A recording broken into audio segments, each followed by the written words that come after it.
The city of Denver is moving closer to creating a potential flashpoint between local law enforcement and federal agents.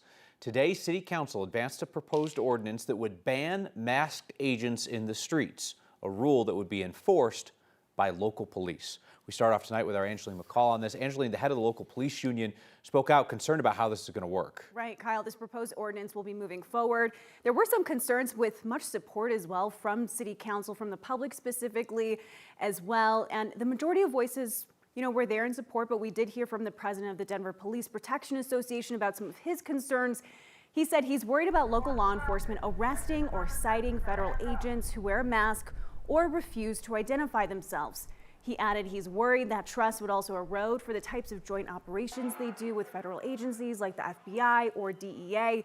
He spoke to the committee this morning along with people who want to see this move forward. Enforcement and how that's going to look is our major concern going forward. What will happen if an officer does take enforcement action and a federal agent then tries to arrest that officer for impeding their operation? What happens to them if they're charged with a crime? This ordinance is a bare minimum to ensure safeguards that constitutional rights are respected and fear does not undermine public safety. We've seen similar legislation in California already face legal challenges. A federal judge there blocked the state's law from going into effect because it discriminated against the federal government because the law only applied to federal officers. This proposed Denver ordinance is different because it applies to all local law enforcement as well as state, local, and federal. And so the sponsors of this believe that it is enforceable, Kyle, but enforceable, legal, right? Like, what does this really look like on the ground? I mean, it seems like a real concern, right, of police officers arresting or citing federal agents.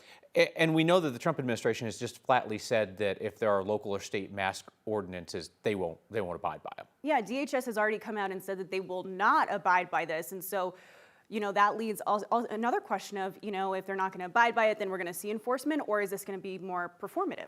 All right. Angeline McCall, thanks for staying on it for us.